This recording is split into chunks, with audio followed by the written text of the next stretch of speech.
धौलाधार की गोद में स्थित वैजनाथ का ऐतिहासिक शिव मंदिर, जहां एक तरफ अपनी प्राकृतिक छटा और बेजोड़ हस्तशिल्प कला से पूरा वर्ष श्रद्धालुओं और पर्यटकों को अपनी ओर आकर्षित करता है, वहीं दूसरी ओर लोहड़ी और मकर संक्रांति पर्व कोविड के नियमों के तहत मनाने की तैयारियां यहां जोरों शोरों से शुरू हो गई है। मकर संक्रांति पर्व पर शिव मंदिर बैजनाथ में भगवान शिव और पार्वती के अर्धनारेश्वर पावन पिंडी पर शुक्रवार को 3 क्विंटल देसी घी और मेवों से श्रृंगार किया जाएगा। मंदिर के पुजारी की उपस्थिति में मंदिर न्यासियों, मंदिर प्रशासन की उपस्थिति में यह कार्य किया गया। देसी घी को 108 बार धोकर बनाए गए मक्खन को शिवलिंग पर मकर संक्रांति तक सूखे मेवे के साथ श्रृंगार कर घृत मंडल तैयार किया जाएगा और 20 जनवरी तक इसे श्रद्धालुओं के दर्शनार्थ रखा जाएगा। 21 जनवरी को पिंडी पर लेप किए गए मक्खन को प्रसाद रूप में श्रद्धालुओं में बांटा जाएगा। मान्यता है कि प्रसाद के रूप में दिए जाने वाले माखन असाध्य रोगों को ठीक करने के लिए लाभदायक होता है। 100 साल पहले की किंवदंती कथा है कि राजा चंद्रमंडी स्टेट हुआ करता, district Kangra belong to Punjab. District Kangra जो था पंजाब में था और मंडी को स्टेट कहा जाता था। उस समय वहाँ पर राजा लोगों की रियासतें हुआ करती, लंबा गांव के राजा की और मंडी स्टेट के राजा की अलग रियासतें थी। तो मंडी स्टेट के राजा जो थे वो भूतनाथ के मंदिर में भगवान के विग्रह को ले जाना चाहते थे। उन्होंने सुन रखा था कि बहुत सिद्ध स्थान है और सिद्ध मूर्ति है, क्यों ना इसको वहाँ पर स्थापित किया जाए मंडी में। तो राजा ने अपने विद्वान पंडितों को लेकर रियासत में वो बैजनाथ में आए और उन्होंने भगवान से पूजा अर्चना करने के बाद प्रार्थना की, भगवान मैं आपको ले जाना चाहता हूँ। ऐसा वो मन में सोच ही रहा था, संकल्प ही कर रहा था कि राजा सचेत हो गया और उसको स्वप्न में भगवान ने कहा कि तुम मेरे इस विग्रह को हाथ मत लगाना, नहीं तो तेरा मंडी स्टेट ही नाश कर दूंगा। तो राजा ने फिर ये स्वप्न जब सचेत होकर स्वप्न अवस्था से बाहर आए राजा, तो उन्होंने अपने मंत्रियों और विद्वान लोगों से कहा कि महाराज ऐसा ऐसा है, मुझे भगवान ने ऐसा किया। मैं 2 मिनट में तो बेहोश हो गया था। तो उस बेहोशी में मुझे भगवान ने ऐसा ऐसे बताया। तो पंडित जो विद्वान लोग उन्होंने कहा कि भगवान ने ठीक कहा, ये सिद्ध स्थान है, यहाँ हाथ लगाना हमें ठीक नहीं है। तो राजा ने कहा कि इसका, मंत्रियों ने कहा और उसके जो विद्वान पंडित थे उन्होंने कहा कि इसका प्रायश्चित करना पड़ेगा, नहीं तो ये बहुत बड़ा अपराध होगा। तो उन्होंने राजा ने कहा कि मैं यहाँ पर 100 मन पक्का घी चढ़ाया करूँगा। तो आज तक, अब तो 100 मन से भी ज़्यादा चढ़ाया जाता है, लेकिन आज तक वो घी की ऐसी मक्खन की प्रथा चली हुई है। समय का पहिया घूमा तो त्योहारों को मनाने का तरीका भी बदलता जा रहा है। कई वर्षों पहले जिला सोलन में लोहड़ी पर्व को धूमधाम से मनाया जाता था। बच्चे और युवाओं की टोलियां घर घर जाकर लोहड़ी मांगती थी और सुंदर मुंदरिये जैसे लोहड़ी के गीत गाए जाते थे, लेकिन अब यह सब लुप्त प्राय होता जा रहा है। वर्तमान युवा सोशल मीडिया में इतना मशगूल हो गया है कि अपने तीज त्योहारों से अनभिज्ञ होते जा रहे हैं। जिला सोलन में पहले घरों में लोहड़ी पर्व तिल के तलोए बनाए जाते थे, लेकिन अब यह भी ग्रामीण क्षेत्रों तक ही सीमित हो गया है। शहरों में तो बाजार से ही लोग सामान खरीद कर लोहड़ी का त्योहार मनाते हैं। वरिष्ठ लोगों ने बताया कि पहले लोहड़ी पर रौनकें होती थी। घर घर जाकर युवाओं की टोलियां एकजुट होकर लोहड़ी मांगते थे। लोगों को भी बेसब्री से टोलियों का इंतजार रहता था। उन्होंने बताया कि वह खुद टोलियों में जाकर लोहड़ी के गीत गाकर लोहड़ी मांगते थे। वहीं जब युवाओं से बात की गई तो वह लोहड़ी के गीतों से पूरी तरह से अनभिज्ञ दिखे और कहा कि सुबह उठते ही सोशल मीडिया के माध्यम से अपने सगे संबंधियों को संदेश भेजकर लोहड़ी मनाई। हम थोड़ा सा लोहड़ी का सामान लेने आए हैं। तो पहले की लोहड़ी जो है, घर घर लोग बच्चे जाते थे, मांगने जाते थे। हम लोग भी जब छोटे थे तो घर पे जाते थे, लेकिन आज के टाइम में किसी को पता नहीं त्योहार है भी कि नहीं है। और दूसरा, कोरोना के बीच में थोड़ा सा भी इसका भी कोरोना के भी इस बीच में फर्क पड़ रहा है सर। तो बहुत फर्क है सर पहले की लोहड़ी में और आज की लोहड़ी में सर। लोहड़ी में बच्चे गाते थे दूसरे वाले की गीत, लोहड़ी के गीत जो भी होते थे वो गाते थे, पर अभी तो इतना याद नहीं है सर। आज से 40 साल पहले जैसे ट्रेडिशनल यहाँ के लोहड़ी के गाने गाते थे, बच्चे घरों में जाते थे लोहड़ी मांगने और बहुत अच्छे से शाम को मनाते थे। अब तो वो चीजें है ही नहीं है। अब तो लोग इतने ज्यादा वो हो गए हैं कि घरों में बन कुछ गाते थे, लोहड़ी मांगे लकड़ी, दिवाली मांगे तेल, है ना, बसंत चूहे लाल, कुछ ऐसे ऐसे ये गाने थे। और खलम खलम खट्टू, हमने खुद भी लोहड़ी मांगी है। गीत गाए जाते थे, गाने गाए जाते थे, ढोल बजते थे। अब ये सब कुछ नहीं है। किस तरह के गाने गाए?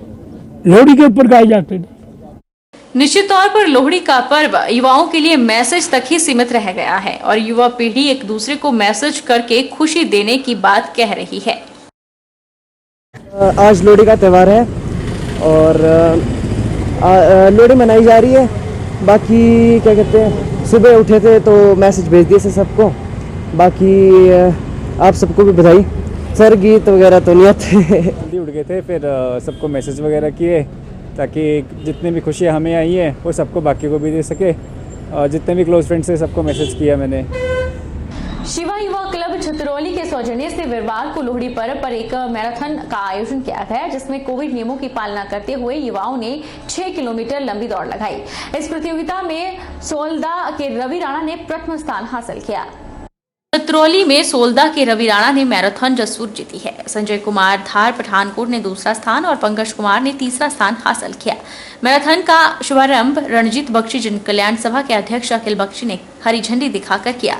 दौड़ के समापन पर नूरपुर के प्रमुख समाजसेवी सभ्य लोहटिया ने प्रतियोगिता के विजेता रवि राणा को 2500 रुपए की नगद राशि, स्मृति चिन्ह और एक ट्रैक सूट, संजय कुमार को 1500 की नगद राशि, खेल शूज और स्मृति चिन्ह, पंकज कुमार को 500 की नगद राशि, एक कलाई घड़ी और स्मृति चिन्ह देकर पुरस्कृत किया।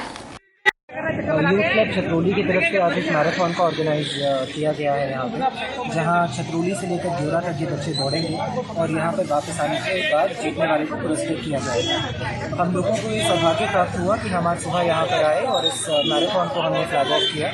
इन बच्चों का उत्साह जो है, इनका जो एक डेडिकेशन है, एक समर्पण है अपने काम की तरफ, ये देखकर बहुत अच्छा लगता है। और बहुत अच्छा लगता है ये जानकर कि जितने भी बच्चे हैं वो धीरे धीरे नशे को छोड़कर और इस तरह की एक्टिविटीज़ में, इस तरह की गतिविधियों में इन्वॉल्व हो रहे हैं। जैसा कि हमारे गांव में आज मैराथन रखी हुई छतरौली में, हमारा गांव बड़ा ही खुशहाल है और हमें बड़ी इस बात की खुशी है कि हमारे युवा बच्चों ने ये नया काम शुरू किया और हमें इस काम में बड़ी अड़चनें पैदा हुई है, पर हमने फिर भी इस काम को मिलजुल कर बढ़ावा दिया है, तरक्की की है हमने।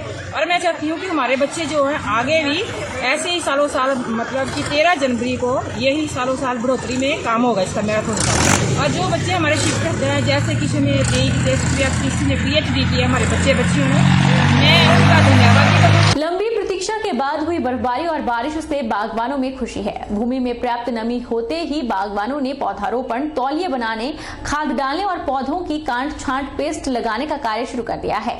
बागवानी विशेषज्ञों के अनुसार वर्तमान में हुई बर्फबारी सेब और अन्य फल पौधों के लिए लाभकारी है।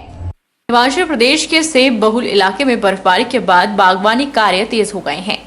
काफी समय से बागवान बर्फ और बारिश की प्रतीक्षा कर रहे थे, क्योंकि सूखे मौसम के कारण बागवानी से जुड़े सभी कार्य प्रभावित हुए थे।